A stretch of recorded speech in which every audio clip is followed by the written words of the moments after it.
We're going to spend just a few minutes discussing the good Pharisees that appear in the New Testament. Well, why is that? Because most Christians think that Pharisees are only the good guys in rabbinic literature, but not in Christian literature. It would come as a surprise, a newsflash to most people, that there are probably more good Pharisees mentioned in the New Testament than there are bad ones. How can I say that? Well, let's make a quick list. Hillel and Shammai. These guys are the leaders of the Pharisaic movement in the first century at the birth of Jesus. And they show up in Matthew chapter 2 and they give Herod the Great good instructions on where to find the Messiah. Hillel, by the way, is also the guy who said the greatest commandment is love God and love your neighbor. He also comes up with a version of the Golden Rule. Hillel is the first to say, the first will be last and the last will be first. And the Sabbath was made for man and not man for the Sabbath. As for Shammai, Shammai's ruling on divorce is, in the first century BC, the same ruling that Jesus gives on divorce in Matthew chapter 5. Nicodemus is another Pharisee that is very well known, especially from the Gospel of John. In chapter 3, he acknowledges that Jesus is from God, that God is with him, and that Jesus was doing legitimate miracles. In John 7, he stands up for Jesus when Jesus was being maligned by other religious leaders.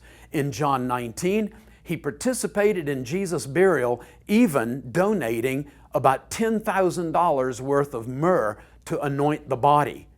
In early Christian tradition, Nicodemus is known to have been a continual follower of Jesus, and there's even an early 2nd century gospel called the Gospel according to Nicodemus. He has to have been a follower of Jesus.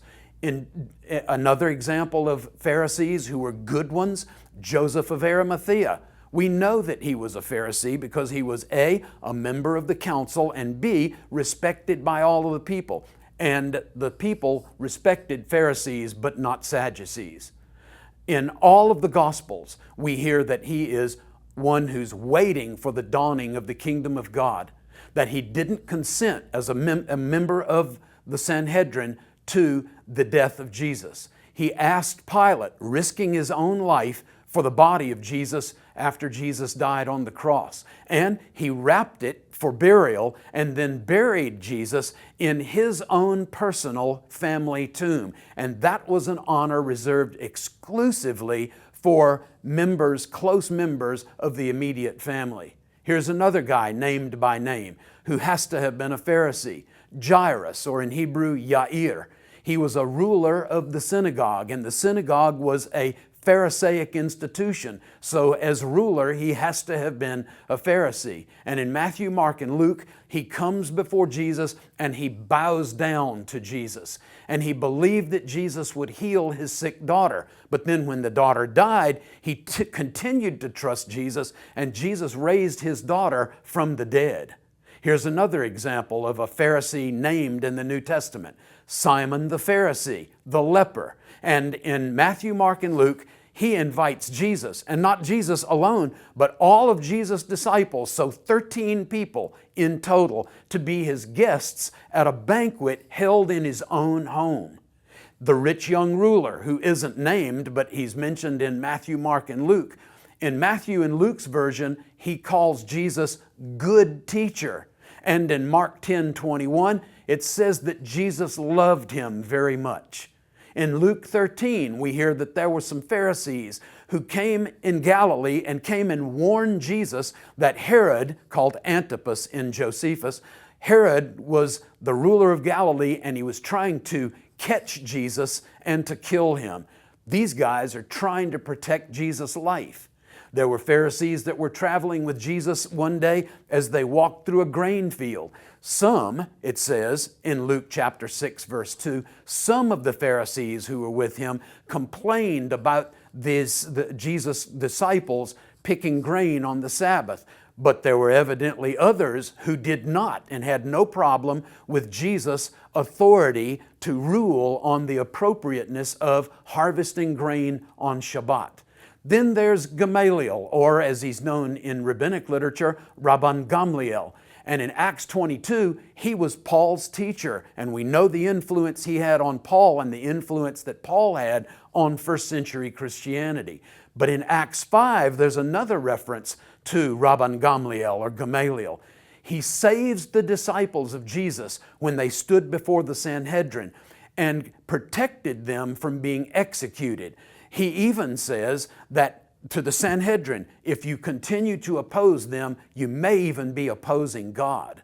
Then there were those Pharisaic believers in the first century church of Jerusalem. These guys were Pharisees.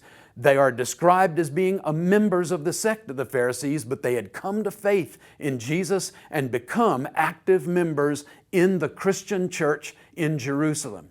In Acts 23, they're members of the Sanhedrin who were Pharisees that came to Paul's defense when Paul was on trial for his life. Paul the Apostle himself, speaking of Paul, in Acts 23 and 26, describes himself as a Pharisee. Paul even identifies himself as a member of this group to the end of his life. So let's be honest, guys. Yeah, there's Matthew 23, and there are a few other passages that speak negatively about Pharisees, that they're spiritually blind, that they major on minors, that they're hypocrites.